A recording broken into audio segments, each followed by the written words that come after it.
अब वह दिव्य क्षण आ गया है जब हम भगवत पूज्यपाद गुरुदेव जी के उन दिव्य पाद पंकजों में यह निवेदन रख रहे हैं कि हे गुरुदेव, दीक्षा के माध्यम से आप हमें वह दिव्य शरणागति प्रदान करें कि जिन चरणों की शरण लेकर आज तक कोई भी व्यक्ति असफल नहीं हुआ है।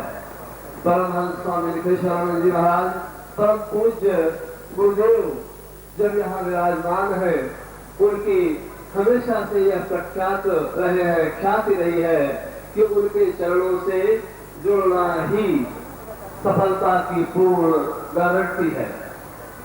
इसलिए सिद्धाश्रम के वे श्रेष्ठ योगी भी, जिनकी आयु कई सहस्त्र वर्ष कही जाती है और वे साधनाओं के उच्च धरातल पर स्थित होते हैं, वे भी इन दिव्य चरणों की ललक के साथ प्रतीक्षा करते रहते हैं। भीगे हुए नैनों की भाषा को समझ के हमें शरणागति प्रदान करें। बड़े परम पूज्य गुरुदेव की, गुरुदेव की, माता जी की, छोटे गुरुदेव की, संसाधक परिवार की।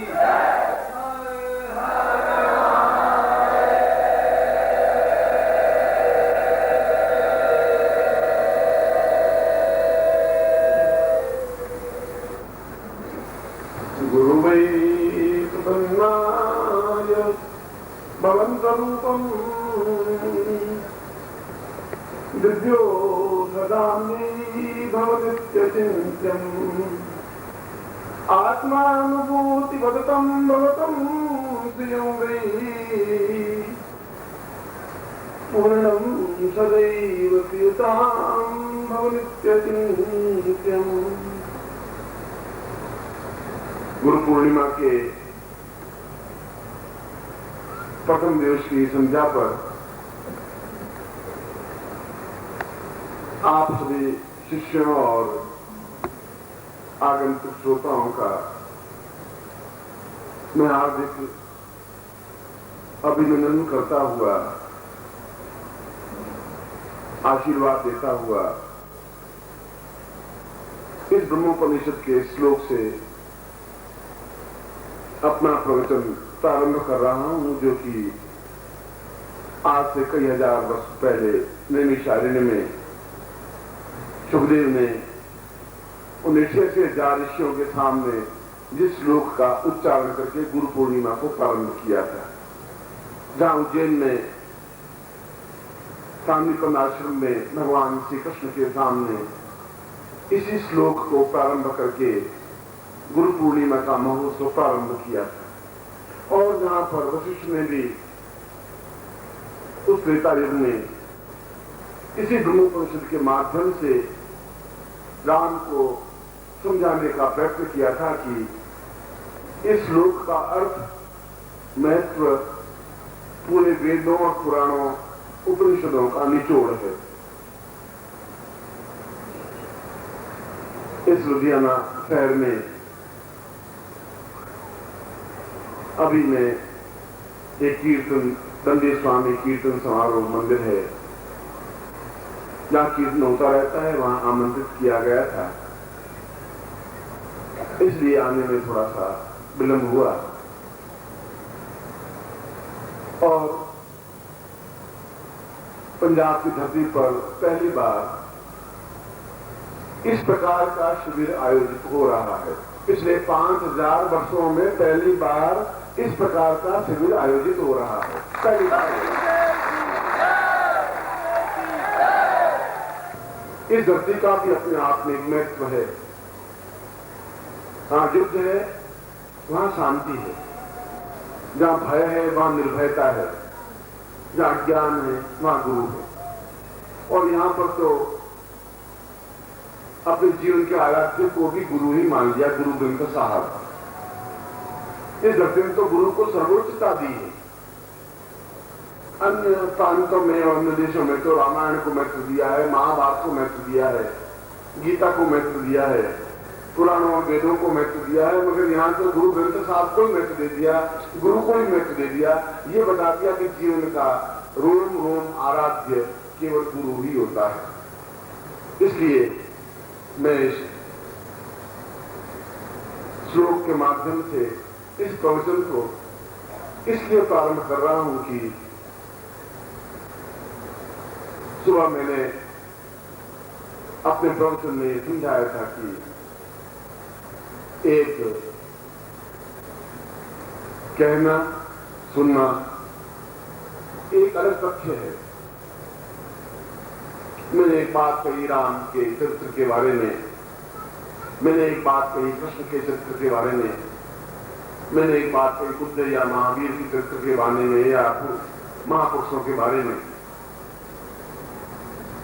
एक बात कही, मगर मैंने ऐसा भी कहा कि एक बार मैंने आपको बताया कि नदी में तैरना चाहिए, तैरने से ही नदी पार हो पाएगी, क्योंकि बीच में भंवर है और बौंडर है, तूफान है, पानी उछाल खा रहा है, 20 फुट की लहरें हैं। समस्या आज की यह है कि इस लहरों से कैसे पार पाया जाए। त्रेता युग की समस्याएं त्रेता युग के साथ समाप्त हो गई, द्वापर युग की समस्याएं द्वापर युग के साथ समाप्त हो गई। बुद्ध के समय की समस्याएं कुछ और थी, महावीर के समय की समस्याएं कुछ और थी, शंकराचार्य के समय की समस्याएं कुछ और थी, आज की समस्या कुछ और है। और हमारे जीवन का उद्देश्य उन समस्याओं को सुनना भी आवश्यक है। संतों की वाणी सुनने से भी जीवन पवित्र और धन्य होता है, क्योंकि संत तो अपने आप में गंगा की तरह होते हैं, जिसमें जितनी बार भी स्नान किया जाए उतनी बार पुण्य ही प्राप्त होता है, निर्मलता ही प्राप्त होती है। मगर उस बाहरी देह को पवित्र करने की अपेक्षा एक और ज्यादा आवश्यक है कि हम अपने अंदर उतर करके उस भय, उस अज्ञान को दूर करें जो अज्ञान से छाया हुआ है। अगर ऐसा नहीं होता तो फिर शंकराचार्य की आवश्यकता नहीं पड़ती। फिर शंकराचार्य ने कहा कि यह बात सही है कि राम का चरित्र अपने आप में उदात्त है और उसका पालन हमें करना चाहिए। कृष्ण का चरित्र अपने आप में अद्वितीय है और महाभारत और उनका श्रवण करने से हमारे जीवन में एक रास्ता बनता है। मगर समस्या तो यह है कि मैं नदी में उतर गया हूं और उस नदी में लहरें, बहुत तूफान उठ रहा है, इस नदी को पार करना है। कौन पार लगाएगा, कैसे पार लगाएगा, इसके लिए मुझे कौन सलाह देगा, किस प्रकार से उतर सकते हैं, कौन से तरीके से मैं अपने जीवन को पवित्रता की ओर उठा सकता हूं। वो कौन सा तरीका है, वो कौन सा रास्ता है, कौन सा माध्यम है। क्योंकि हमारा जीवन अपने आप में एक अत्यंत लघु ब्रह्मांड के देखा जाए तो बहुत छोटा सा जीवन है। जीवन का अपने आप में छोटा सा भाग है।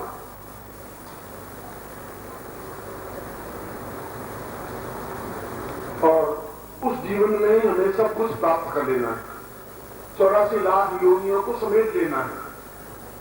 एक योनि से दूसरी योनि और तीसरी और चौथी और पांचवी और 500वीं और 5,000वीं योनि में भटकने से हमारे जीवन का पूर्णता नहीं प्राप्त हो सकती। हमारे जीवन की पूर्णता तो इस बात में है कि आज की जो हमारे सामने समस्या है कि हम दोनों जीवन से संघर्ष कर रहे हैं, बौद्धिकता से भी, आध्यात्मिकता से भी। और पहली बार पिछले 25,000 वर्षों में ऐसा हुआ है कि हम दो राह पर खड़े हुए, युद्ध भी है, शांति भी है, जहां स्वार्थ भी है, निस्वार्थ भी है, जहां पर छल भी है, जहां पर निर्मलता भी है, जहां पर लहरें भी हैं, शांत जल भी है। मगर मैं इस भवसागर को फिर पार कैसे करूं? क्या राम की तरह वनवास लेकर के पार करूं? क्या कृष्ण की तरह पूतना और अगासुर बकासुर का वध करके पार करूं? क्या मैं मथुरा को छोड़ करके द्वारका की और भाग करके इस समस्या को पार करूं? वह समस्या तो उस समय की थी। आज तो प्रत्येक व्यक्ति के हृदय की समस्या कुछ और है, अलग है। इन समस्याओं का समाधान फिर कैसे होगा? इस समाधान का अता पता, इस समाधान की ढूंढ, इस समाचार का निर्णय लेने में गुरु असमर्थ रहे।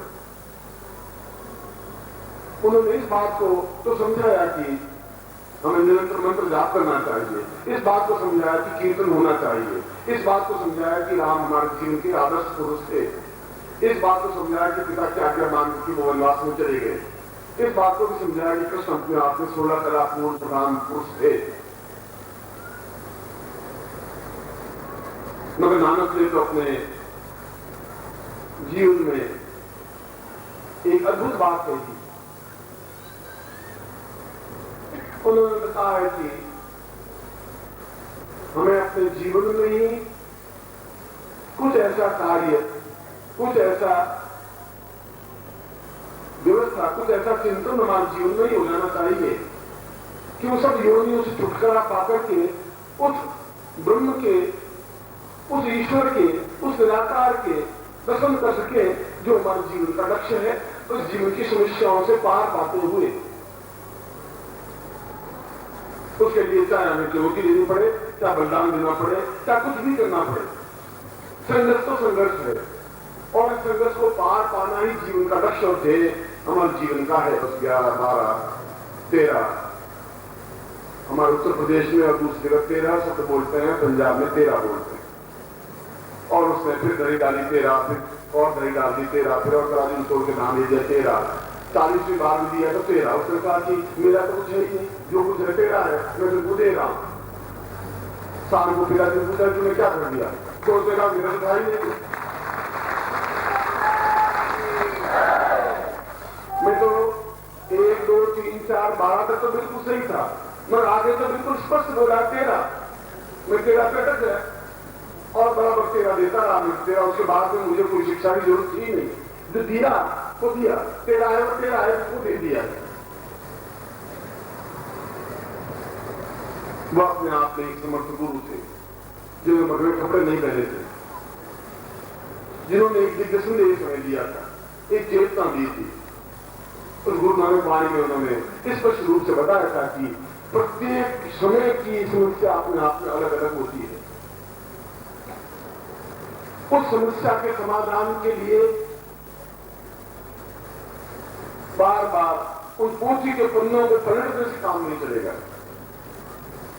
क्योंकि उस समय की समस्याएं अपने आप में समाप्त हो गई।